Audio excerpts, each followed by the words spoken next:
Welcome back to studio one. آپ دیکھ رہے ہیں ارشد محمود کے ساتھ, اور آج اسٹوڈیو ون میں میرے مہمان ایک بہت خاص شخصیت ہیں ٹورانٹو میں. تھوڑا سا انٹروڈکشن ان کا ایسے کروں گا کہ یہ وہ صاحب ہیں جو یہاں آنے سے پہلے ایک بہت لمبا سفر طے کر کے آئے ہیں. سب سے پہلے ان کی پوسٹنگ تھی انڈیا میں, وہاں سے یہ گئے سعودی عربیہ سے میانمار جو کہ برما کا نیا نام ہے, اور وہاں سے ناروے, اور ناروے سے پھر ٹورانٹو. سو اتنا لمبا سفر طے کر کے آنے پر, یہاں پہنچنے پر ہم آج ویلکم کر رہے ہیں پاکستان کے consul general in Toronto, honourable Sahibzada A Khan. Sahibzada, welcome to the show. السلام علیکم Arshad, thank you very much. اور یو ویری ویلکم. مجھے یہ بتائیے کہ سب سے پہلے اتنا لمبا جو آپ نے سفر کیا, تھوڑی سی سفر کی رودات بتائیں ہمیں کینیڈا آنے سے پہلے. دیکھیے ارشد, ایک سفارتکار جو ہوتا ہے وہ ایک بدو یا ایک جپسی کی مانند ہوتا ہے. ہم ایک ملک سے دوسرے ملک جاتے ہیں, اپنا پڑاؤ ڈالتے ہیں, 3 سال کا وقفہ, 3 سال ادھر تعینات رہتے ہیں, اور اس کے بعد اپنا پڑاؤ بند کرتے ہیں اور دوسرے سفر کی جانب چل پڑتے ہیں. میں نے اپنے ڈپلومیٹک کریئر کا آغاز ہندوستان سے کیا. 2 سال میں ہندوستان میں رہا. بڑا کٹھن وقت تھا اس وقت. یہ بابری مسجد کا جب ایپیسوڈ ہوا, یہ اس زمانے کی بات ہے, تو بہت کچھ سیکھا ہندوستان میں رہتے ہوئے. بہت اچھے دوست بھی بنے ہندوستان میں. اور اس کے بعد مجھے میرا سفر سعودی عرب لے گیا. اور سعودی عرب یہ اس وقت کا ٹائم ہے, پوسٹ گلف وار کے دن ہیں, جب میں سعودی عرب میں پوسٹڈ تھا. 3 سال ہم نے ادھر اپنے خدمات انجام دی. پاکستانی تقریباً 92 ایگزیکٹلی جی 94 95 96. ٹھیک ہے. اور سعودی عربیہ میں اپنی خدمات انجام دینے کے بعد میں فار ایسٹ میں چلا گیا, رنگون میں. اس کا نیا نام ینگون ہے. اور وہاں 3 سال ہم نے گزارے with my family. It was the most interesting posting that I had. That was Rangoon. اور پھر ہم اسکینڈینیویا کی پہاڑیوں پہ چلے گئے, all the way up to Norway, جہاں ہم نے اسکیئنگ بھی سیکھی. اور وہاں مختلف حالات تھے. EU کا انوائرمنٹ تھا, یورپین یونین کا. سو ڈفرینٹ کانٹیکسٹ. بہت اچھا ہمارا جو اسٹے تھا ناروے میں, وہ بھی بہت اچھا رہا. اور اب الحمدللہ ادھر ٹورانٹو میں 1 سال ہو گیا ہے کہ میں 1 سال سے ادھر کونسل جنرل کی حیثیت سے تعینات. شاہزادہ صاحب, جو آپ نے ابھی تک اتنی باتیں کی, مجھے آپ کے بارے میں جتنا بھی ریسرچ کی تھی پروگرام شروع کرنے سے پہلے, میں نے کہیں پہ یہ نہیں پڑھا کہ آپ شاعری بھی کرتے ہیں. دیکھیں, یہ تو غیب سے آتے ہیں مضامین خیال میں. شاعری سن لیتا ہوں میں, اور بڑے شوق سے. لیکن شعر لکھنا تو آپ کو پتہ ہے, یہ تو وجدان کی بات ہے, تو شاعری کرتا نہیں. لیکن ڈپلومیسی بھی وجدان سے کم نہیں ہے, اور آپ ماشاءاللہ یہ کام بہت خوبصورت طریقے سے سر انجام دے رہے ہیں یہاں پہ, اور پاکستانیوں کی کافی خدمت کر رہے ہیں. یہ بتائیے کہ جب سے آپ آئے یہاں پہ, آپ نے ٹورانٹو میں اپنے قونصلیٹ کو جس حال میں پایا, اور اس سے لے کے آج تک اس 1 سال کے سفر میں آپ نے ایسی کیا چیزیں ہماری قونصلیٹ میں کی ہیں جن پہ ہم کہہ سکتے ہوں کہ ہاں جی صاحبزادہ واز ہیئر؟ دیکھیے ارشد, میں نے کوئی نیا کام نہیں کیا. جو سابق کونسل جنرل یہاں خدمات انجام کر چکے تھے, تصدق حسین صاحب جو پاکستان کے سفیر ہیں ابھی عاشق آباد میں, جو کام انہوں نے کیا تھا میں نے وہاں سے اس کی کڑی اٹھائی ہے اور لوگوں سے پوچھا ہے. میں رمضان شریف میں آیا تھا ٹورانٹو, تو میں نے اپنے سفر کا آغاز اونٹیریو کی کم از کم 2 درجن مساجد سے شروع کیا. ماشاءاللہ. جہاں میں مسجد کی کمیٹیوں سے ملتا تھا, پاکستانیوں سے ملتا تھا, اور میں کہتا تھا کہ آپ کونسلیٹ کو کس طرح کی خدمات انجام دینا چاہتے ہیں, اور کس طرح کونسلیٹ چاہیں گے کہ ہم آپ کی خدمت کر سکیں. ایک چیز تو میں بھی قطع کلامی یہاں پہ کہوں گا, دو باتیں ہیں جو میں مینشن کرنا چاہتا ہوں. پہلی چیز تو یہ کہ آپ نے عشق آباد کو جب عاشق آباد کہا تو مجھے بڑا اچھا لگا, کیونکہ عشق اور عاشق میں کو خاص فرق ہوتا نہیں ہے. جی, سارے ہی عاشق باز عشقی بہاتے ہیں. دوسری جو بات آپ نے کی کہ آپ تمام مسجدوں میں گئے ٹورانٹو کی, تو اس کا تو ایک یعنی شاید میں خود بھی ہوں, اور آئی تھنک آپ ہماری ہسٹری کے پہلے قونصل جنرل ہیں جس نے کہ احمدی کمیونٹی کے پاس جا کے ان کو انوائٹ کیا, ان کو پارٹیسپیٹ کی دعوت دی, اور ان سے ملے جا کے. کیا یہ بات غلط ہے؟ دیکھیے, یہ بات بالکل صحیح ہے. اس میں ہم نے یہ چیز سمجھنا ہے, میں تمام کمیونٹیز کے پاس گیا. بالکل. میں میمن کمیونٹی کے پاس گیا ہوں, میں اسماعیلی کمیونٹی کے پاس گیا ہوں, میں احمدیہ جماعت کے پاس گیا ہوں, میں تمام پاکستانی جتنی آرگنائزیشنز ہیں, سیاسی, سماجی, ثقافتی, فوجی ایک ایسوسیشن بھی کینیڈا میں ہے, ان سب کے پاس گیا ہوں. اس لیے کہ اور میں نے ان کو سب کو کہا ہے کہ اس پرچم کے سائے تلے ہم ایک ہیں, اور الحمدللہ یہ کرنے سے کمیونٹی میرے خیال سے پچھلے 1-1.25 سال میں ہم جیل ہو گئے ہیں, اور جو پاکستانی ایشوز ہیں جو ہم نے کینیڈا میں اٹھانے ہیں حکومت کینیڈا کے ساتھ, اس میں پاکستانی کینیڈینز جو ہیں وہ کاؤنسلیٹ کا بڑھ چڑھ کر ساتھ دیتے ہیں. جی بالکل, یہ چیز تو نوٹ کی ہے ہمارے لوکل میڈیا نے. آج سے جتنی بھی باتیں لکھی ہیں آپ کے بارے میں, کونسلیٹ کی پرفارمنس کے بارے میں, وہ ایفیشنسی اور آپریشنل سیٹ اپ وغیرہ اسٹرکچر تو ایک علیحدہ بات ہے, اس پہ پھر ہم بات بھی کر سکتے ہیں. لیکن جو باتیں انہوں نے آپ کے بارے میں یہ لکھی ہیں کہ آپ کمیونٹی کو, پاکستانی کمیونٹی کو پاکستان کے پرچم تلے آپ نے اکٹھا کیا. This is a very commendable effort, and studio one کی طرف سے ہم آپ کو اس میں آپ کا شکریہ ادا کریں گے اور مبارکباد آپ کو پیش کریں گے. اب آپ سے میں یہ چاہتا ہوں کہ تھوڑی سی کام کی باتیں بھی کریں گے. تو ہم نے آپ کی وہ کیا کہتے ہیں جسے کہ انجمن ستائش باہما کے بعد تھوڑی سی بات کام کی ہو جائے. یہ بتائیے کہ پاکستانی کونسلیٹ میں آپ نے ویٹ ٹائم کو ویزاز کے, پاسپورٹ کے اجراء کے, باقی کتنا کم کیا؟ ارشد دیکھیں, 2 چیزیں ہوتی ہیں. میں نے جب کاؤنسلیٹ کا معائنہ کیا تو ادھر مین اینڈ مشین دونوں میں تبدیلی لانے کی گنجائش تھی. مشین میں جو ہم تبدیلی لائے, ہم نے ٹورانٹو میں کوئی بھی کاؤنسلیٹ ایسا 116 کاؤنسلیٹ ہے مختلف ممالک کے, میں فخر سے کہہ سکتا ہوں پاکستان کاؤنسلیٹ واحد کاؤنسلیٹ ہے جس میں ہمارے پاس ایک مشین لگی ہوئی ہے جس میں سائملٹینیسلی ہم 1 ونڈو نہیں 3 ونڈو آپریشن کرتے ہیں, جس سے ہمارا ویٹ ٹائم 1/3 ہو گیا ہے. یہ تو مشین کی بات کر رہا ہوں. تو 1/3 ہو جانے کا مطلب یہ ہے کہ پہلے 3 دن تھا اب 1 دن ہے, یا پہلے 3 گھنٹے تھا اور اب 1 گھنٹہ ہے؟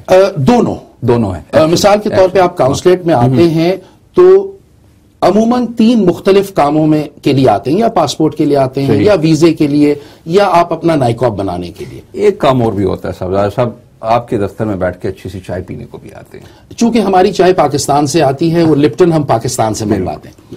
تو میں آپ کو بتا رہا تھا یہ ہو گئی مشین کی باتیں, لیکن مین کو بھی تھوڑا سا تبدیلی کرنی تھی. جو کہ ہم نے, جو ہمارا سٹاف ہے, یہ وہ سٹاف ہے آدھا پاکستان سے آیا ہوا ہے اور آدھا لوکلی امپلائڈ ہے. میری ان سے گزارش یہ تھی کہ اپنا مائنڈ سیٹ چینج کریں, اپنا مائنڈ سیٹ ایسا چینج کریں کہ اس کو کسٹمر فرینڈلی بنائیں. اگر آپ نارتھ امریکہ میں رہ رہے ہیں اور نارتھ امریکن انوائرمنٹ کے پاکستانیوں سے ڈیل کر رہے ہیں, تو آپ کا دماغ بھی اس طرح کا مؤثر, اتنا اوپن ہونا چاہیے کہ آپ کسٹمر فرینڈلی ہوں, آپ لوگوں کی پرابلمز کو سمجھیں اور اس کا ازالہ کریں. چہرہ بدلنے کی بجائے رویہ بدلیں. الحمدللہ یہی کرنے کی کوشش کی اور ہماری کوشش جاری ہے. جہاں تک ٹائم کا آپ نے کہا, ویزا میں نے یہ دیکھا کہ پاکستانیوں کو کینیڈین پاسپورٹ پہ ویزا 1 ہفتے بعد ملتا تھا. اس میں کچھ تبدیلی لائی ہم نے, اور اب ہم 24 گھنٹے میں پاکستانیوں کو, آج اگر آپ پاسپورٹ دیں تو آپ کو next day you get your visa. تو اس کو ہم انشاءاللہ تعالی اور بھی بہتر کریں گے. 14 اگست میں میرا ارادہ ہے کہ ہم ویزا وائل یو ویٹ, یعنی آپ انتظار کریں گے آدھا گھنٹہ 40 منٹ اور آپ کو ویزا اس وقت مل جائے گا. اور کوئی فیس میں اضافہ کریں گے اس کی وجہ سے؟ اس وقت تک تو فیس میں اضافہ نہیں ہوا ہے اور انشاءاللہ تعالی نہیں ہوگا. چلیے, آپ کو اللہ میاں اپنے اس عہد پر کاربند رہنے کی استطاعت دے, اور پاکستان کے آپ کے فارن آفس سے بھی آپ کو سپورٹ مہیا کرے تاکہ آپ یہ سب کچھ کر سکیں. آپ ایک اچھا کام کر رہے ہیں. آپ سے ایک اور سوال جو میں پوچھنا چاہ رہا تھا before we go for a short break. 2005 میں پاکستان اور کینیڈا نے ایک ٹریٹی سائن کی تھی which was called Pakistan Canada Debt for Education Conversion Agreement, and according to that government of Canada نے $132 ملین گورنمنٹ آف پاکستان کو دینے تھے with in these 5 years from 2005 to 2010 for the elevation of standards of primary and basic education and schooling in Pakistan. آپ کو علم ہے اس کے بارے میں؟ جی آف کورس بالکل علم ہے جی. تھوڑا سا روشنی ڈالیں اس پہ، بتائیے. دیکھیے اس میں سیڈا کے تھرو کینیڈین حکومت نے سیڈا کے تھرو یہ فنڈز پاکستان میں چینل کیے. جی. اور صوبہ سرحد میں اور صوبہ سندھ میں اور بہت تھوڑا سا صوبہ پنجاب میں اس پہ بہت کام ہوا ہے کینیڈین ہائی کمیشن کی جانب سے. پھر کوئی 1.5 سال تک یہ فنڈز کی منتقلی نہیں ہو سکی، لیکن اب یہ جو پروسیس ہے یہ اپنے ٹریک پر ہے اور یہ چیزیں صحیح چل رہی ہیں. اور یہ پیسے ہم امید رکھ سکتے ہیں کہ جو کینیڈا کے ٹیکس پیئرز کا جو پیسہ جا رہا ہے پاکستان کو، یہ پیسہ انہی ایکٹیویٹیز پہ خرچ کیا جائے گا جو کہ جس کے لیے اس کی ڈیسٹینیشن ہے؟ اس کی اوور سائٹ سیڈا کر رہی ہے. جی اچھا، سیڈا ہی کر رہی ہے. سیڈا ہی کر رہی ہے اور کینیڈین ہائی کمیشن جو اسلام آباد میں وہ لوگ ہی اس کی اوور سائٹ کر رہے ہیں. صحیح. تھینک یو ویری مچ. یہاں سے ہم چلتے ہیں ایک چھوٹی سی بریک کے لیے. آپ نے اب تک جو باتیں کی اس میں تو نظر یہی آتا ہے کہ this has been a blessing for the Pakistani community living in Toronto. دیکھتے رہیے گا اسٹوڈیو ون. اگر ہم نے کوئی بات ایسی مس کر دی ہے جو آپ نے ہم سے پوچھی تھی اور ہم نہیں کر پائے تو ای میل کیجیے ہمیں. ہمارا ای میل ایڈریس ہے studio1@tv1canada.com. دیکھتے رہیے گا اسٹوڈیو ون. بریک کے بعد دوبارہ آ جائیں گے.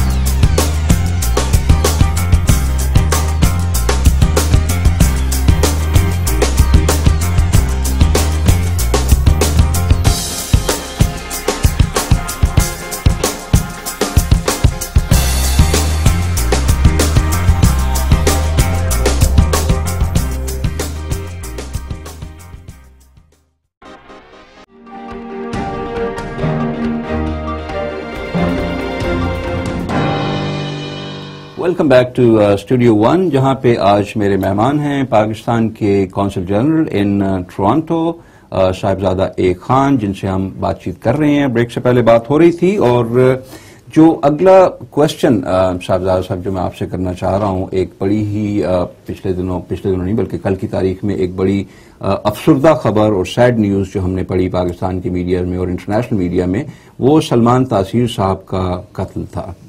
اور سلمان تاثیر صاحب کے قتل سے زیادہ ڈسٹربنگ ایٹ لیسٹ کینیڈا کے پاکستانیوں کے لیے جو چیز تھی وہ تھی اس پہ ایک خاص جماعت جس کا نام تھا جماعت اہل سنت پاکستان، ان کا وہ ایک فتویٰ تھا کہ کوئی شخص بھی، یہ صاحب سلمان تاثیر واجب القتل تھا اور کوئی شخص بھی ان کے جنازے میں شرکت نہ کرے.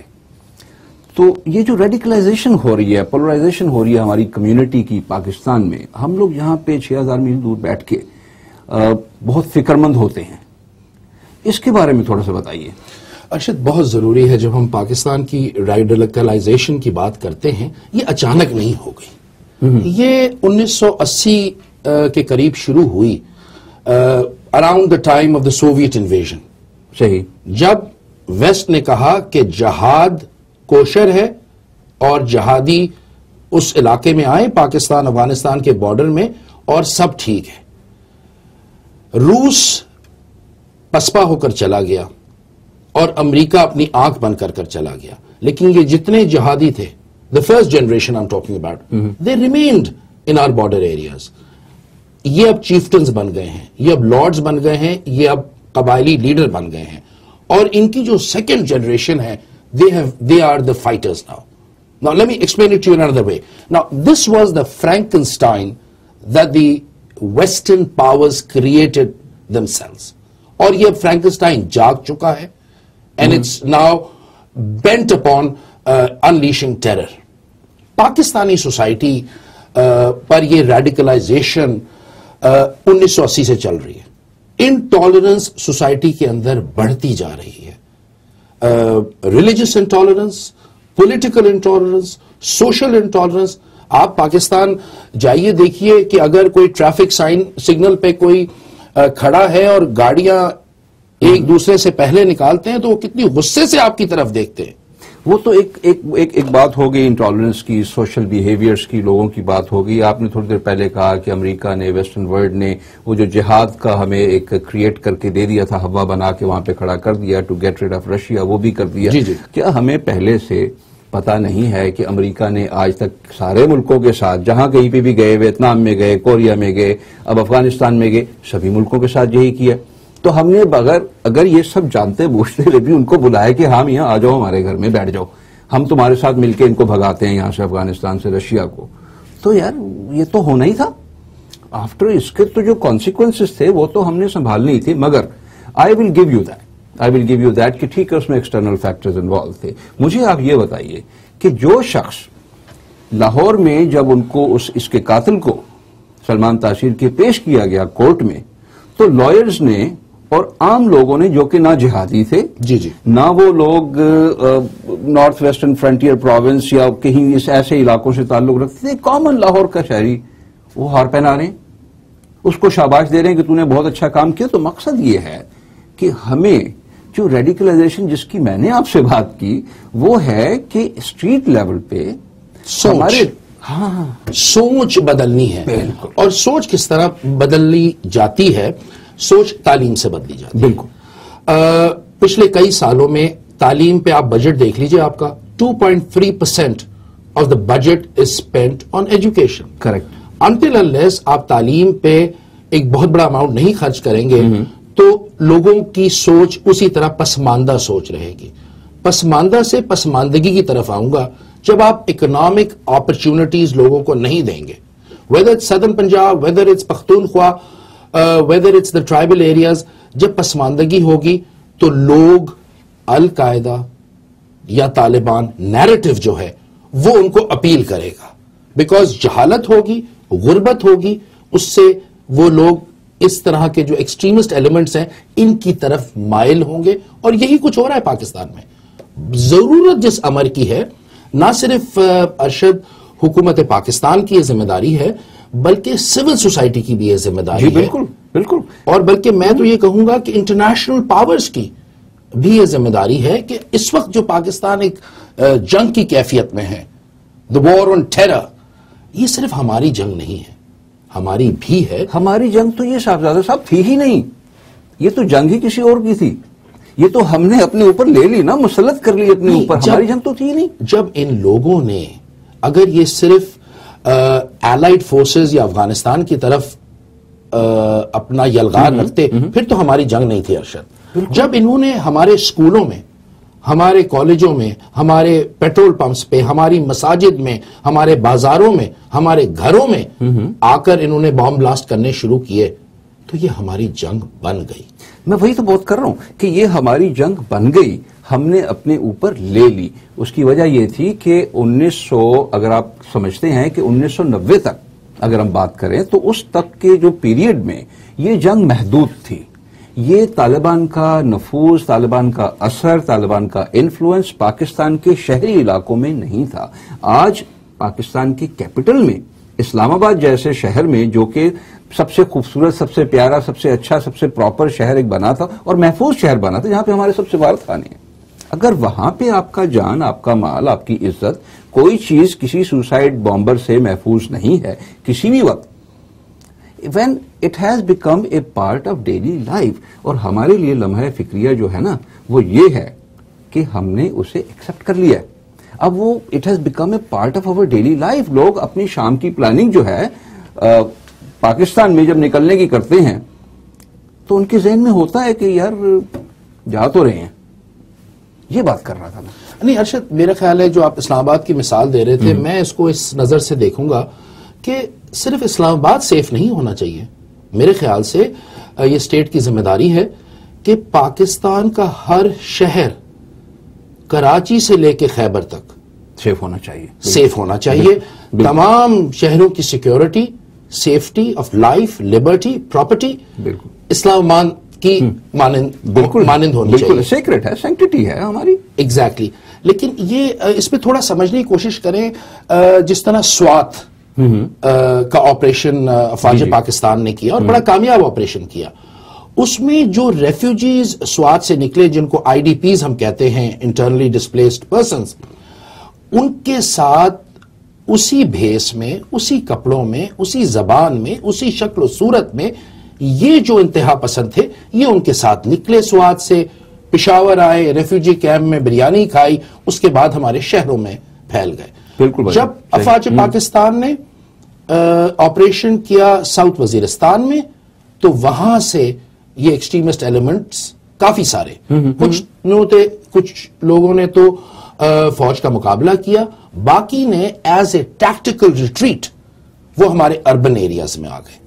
کہنا بہت آسان ہے but we are fighting an invisible enemy, اور وہ جب آپ اس انویزیبل دشمن کو دیکھتے ہیں تو وہ آپ ہی کی شکل صورت. بالکل. اور پرابلم صرف یہ نہیں ہے کہ ہم ایک انویزیبل اینمی کو فائٹ کر رہے ہیں، ہماری پرابلم یہ ہے پاکستان میں جہاں تک ہم سمجھ پائے ہیں باہر سے بیٹھ کے کہ دو اینیمیز ہیں، ایک ویزیبل ہے ایک انویزیبل ہے. ویزیبل ہمارے لیے ڈیکوئے کا کام کر رہا ہے، انویزیبل پیچھے سے آ کے خنجر گھونپ جاتا ہے. یہ ہو رہا ہے ہمارے ساتھ. جو آپ نے بات کی کہ ہمیں ایٹیٹیوڈ بدلنا ہے، سوچ بدلنی ہے، پاکستان میں بھی یہاں پہ بھی جیسے آپ نے بدلنے کی اب تک کوشش کی اور اس میں آپ ماشاءاللہ کامیاب بھی رہے ہیں. ہم نے ایجوکیشن کی بات کی تھی کہ $132 ملین جو جا رہا ہے وہ کم از کم ایک انیشیٹو ہے جس سے ہم تعلیم کے رجحان کو تھوڑا سا فروغ دے سکتے ہیں پرائمری لیول پہ. اس کے بعد پاکستان کا اپنا سسٹم کافی مؤثر ہے.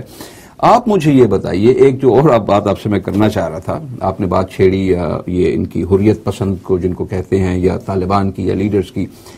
اب ہم ایک سچویشن میں ہیں اس وقت، اور وہ سچویشن ہے کہ ہماری سرحدوں پر اور سرحدوں کے کافی اندر تک بھی جنگ کی کیفیت ہے.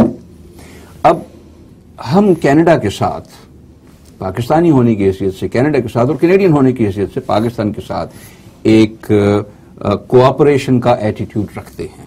جی جی. اور ہماری باہمی اس میں گفت و شنید بھی چلتی رہتی ہے. آپ یہ بتائیے کہ آپ کیا سمجھتے ہیں کہ اگلے سال جب کینیڈین فورسز نکل آتی ہیں کینیڈا سے، افغانستان سے، اور اس کے بعد 2012 میں امریکن فورسز بھی نکل آتی ہیں، جیسا کہ اناؤنس کیا ہے کہ 3500 لوگ رہ جائیں گے امریکہ کے، باقی سب نکل آئیں گے، تو ہاؤ ڈو یو لک؟ آپ ماشاءاللہ ایک منجھے ہوئے سفارتکار ہیں، آپ بتائیے آپ کیا سمجھتے ہیں کہ سچویشن اس خطے کی کیا ہوگی؟ دیکھیے جی، جہاں تک کینیڈینز کا تعلق ہے وہ 2011 میں نکلتے ہیں یا اس کے بعد نکلتے ہیں، یہ تو کینیڈا کا اپنا فیصلہ ہے. اور جہاں تک امریکہ کا اور نیٹو کا اور آئی ایس ایف کا پروگرام ہے 2014 کے بعد فیصلہ کرنے کا، پاکستان صرف یہ کہتا ہے اپنے اتحادیوں سے کہ جب بھی آپ افغانستان سے نکلیں، بلکہ نکلنے سے پہلے ایک ایسا سولوشن افغانستان کو دیں جو افغان بیسڈ ہو. ان پہ یہ ایک گورنمنٹ، ایک سسٹم مسلط نہ کیجئے، اس لیے کہ یہ system like a pack of cards this will fall. اور جب بھی آپ جانے کا فیصلہ کرتے ہیں اس وقت تشریف لے کے جائیے افغانستان سے جب افغانستان میں سٹیبلٹی آ جائے. کریکٹ. اس لیے کہ 6000 میل دور آپ چلے جائیں گے، ہمارا افغانستان کے ساتھ 1600 میل کا بارڈر ہے. سو پاکستان کے لیے تو یہ جنگ چلتی رہے گی. Therefore, we always tell جب یہ ویسٹرن ممالک پاکستان کی طرف انگلی کر کے کہتے ہیں کہ پاکستان کی غلطی ہے اور پاکستان کی جانب سے طالبان افغانستان جا رہے ہیں، تو ہم ان کو یہ باور کرانے کی کوشش کرتے ہیں کہ when you talk of Pakistan being a part of the problem, my friends, please remember there can be no solution of Afghanistan without consulting Pakistan.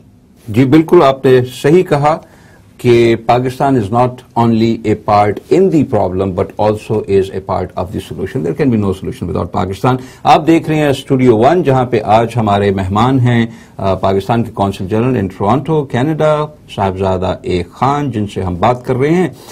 ہمیں ای میل لکھیے گا، بتائیے گا آپ کو آج کا پروگرام کیسا لگا. ہمارا ای میل ایڈریس ہے studio1@tv1canada.com. کہیں مت جائیے گا، ایک چھوٹی سی بریک کے بعد دوبارہ حاضر ہوں.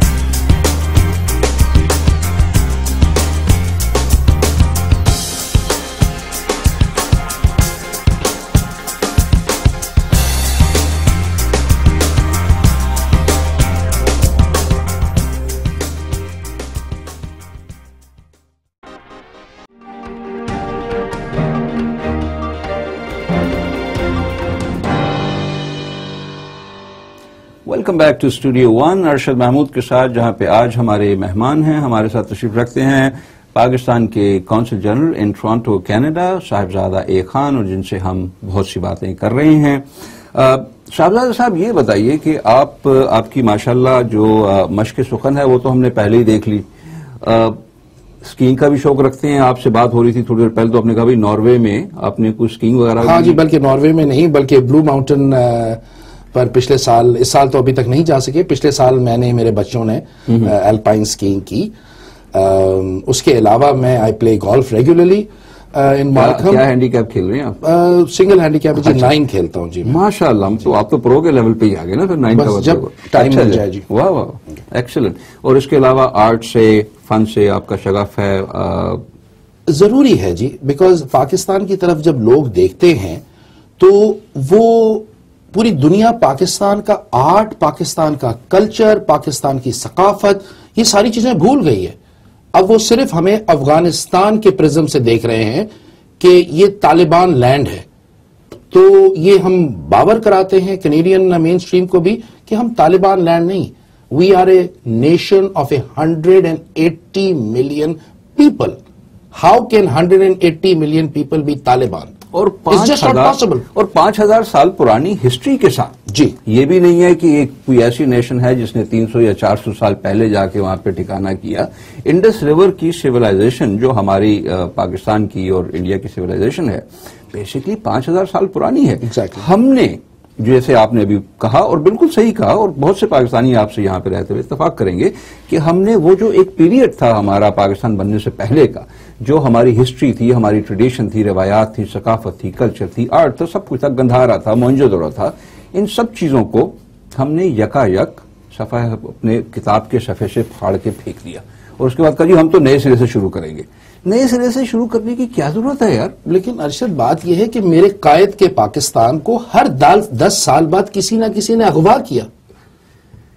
یہ تو بات آپ کی جو ہے نا صاحبزادہ صاحب، اس پہ میں کامنٹ نہیں کر سکتا۔ اس کی وجہ یہ ہے، اس کی ایک وجہ ہے کہ اتنا خوبصورت ہے یہ ملک اور اتنے خزانے ہیں اس کے پاس، اغوا کرنے والوں کی ویسے نیت خراب ہو جاتی تھی۔ لیکن ہمارے لوگوں نے اپنے ثقافت کو، اپنے آرٹ کو، اپنے کلچر کو، باوجود اس کے کہ کچھ عرصہ یہ یرغمال بھی رہے، فراموش نہیں کیا۔ آپ بات کر رہے تھے کہ ثقافت اور آرٹ اور یہ کلچر بہت امپورٹنٹ چیزیں ہیں آئیڈینٹی کے لیے ہماری۔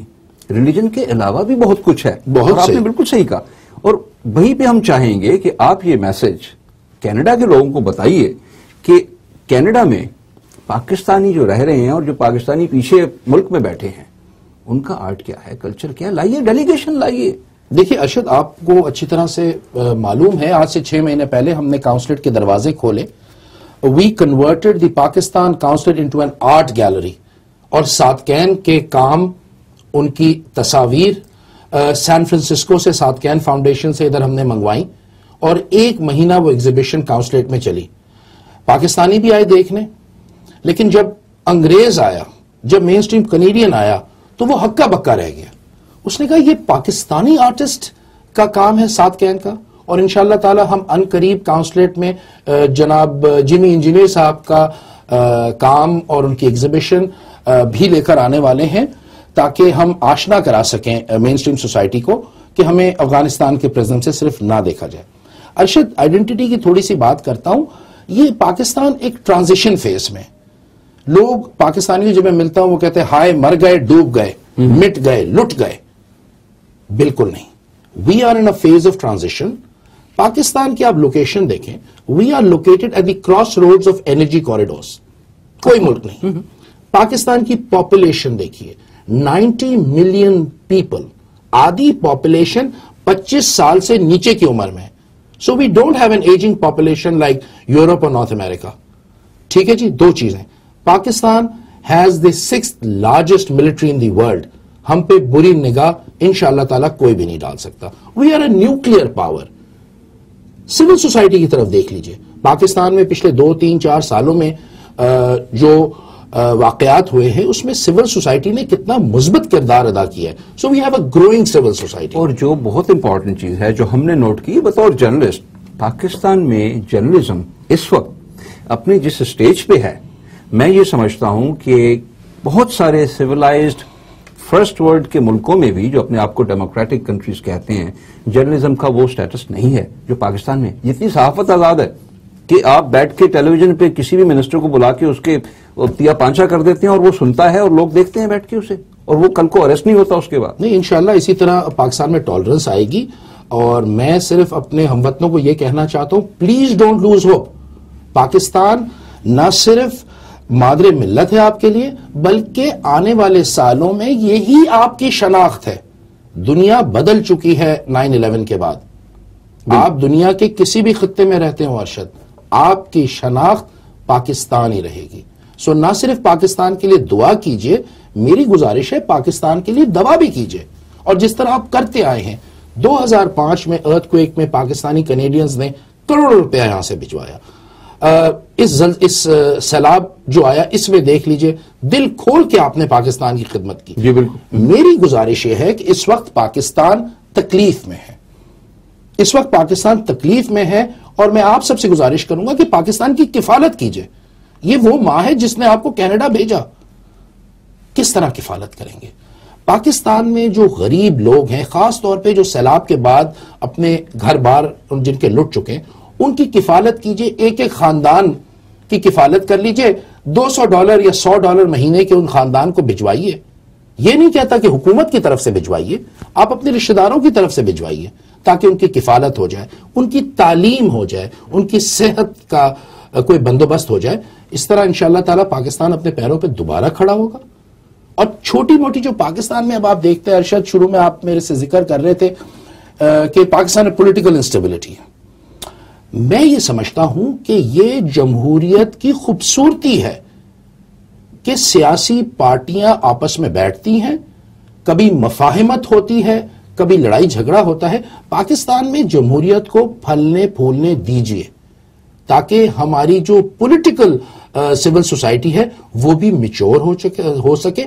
اور انشاءاللہ تعالی میں ایز اے پاکستانی یہ بات کر رہا ہوں, I see a very bright future for Pakistan. آپ نے جو آخر میں کہا کہ پاکستان میں جمہوریت کو پھلنے پھولنے دیجئے, تو میں اسٹوڈیو 1 کے جو ہمارے کارپرداز لوگ ہیں ان سے کہوں گا کہ یہ پروگرام جب ریکارڈ ہوا ہے تو اسے پاکستان میں بھی چلایا جائے تاکہ وہاں پہ بھی یہ میسج ہو جائے کہ بھیا جمہوریت کو پھلنے پھولنے دیجئے. ہم تو پھلنے پھولنے ہی دیں گے, آپ بھی پھلنے پھولنے دیجئے. اور ارشد, سب سے پہلے میں تو اسٹوڈیو 1 اپنے TV 1 کینیڈا کو بہت ساری مبارکباد دینا چاہتا ہوں. بہت شکریہ, تھینک یو. کہ the way that you people have come into Canada with a very bold and very dynamic mandate and vision, اور ہمیں سب کو بہت فخر ہے کہ this is the first Pakistani channel in North America. تو میری جانب سے اور تمام پاکستانی کمیونٹی کی جانب سے ارشد آپ کو اور TV 1 کینیڈا کو بہت بہت مبارک ہو. بہت شکریہ صاحبزادہ, آپ تشریف لائے آج ہمارے پروگرام میں. آپ نے اتنی بہت سی ہمیں باتیں کی. ہم دیکھ رہے ہیں کہ بات کرنے کو آپ کے پاس کافی کچھ اور بھی ہے, اور ہمارے سننے والے بھی ہمیں لکھیں گے, ہمیں بتائیں گے کوئی ایسی بات جو ہم نہیں کر پائے آپ سے, جو رہ گئی, مس ہو گئی. یقیناً ہم آپ کو دوبارہ انوائٹ کر کے اپنے پروگرام میں خوش ہوں گے. بہت بہت شکریہ آپ کا آنے کا اسٹوڈیو 1 میں. اور ناظرین دیکھتے رہیے گا اسٹوڈیو 1. ایک چھوٹی سی بریک کے بعد دوبارہ حاضر ہوتے ہیں.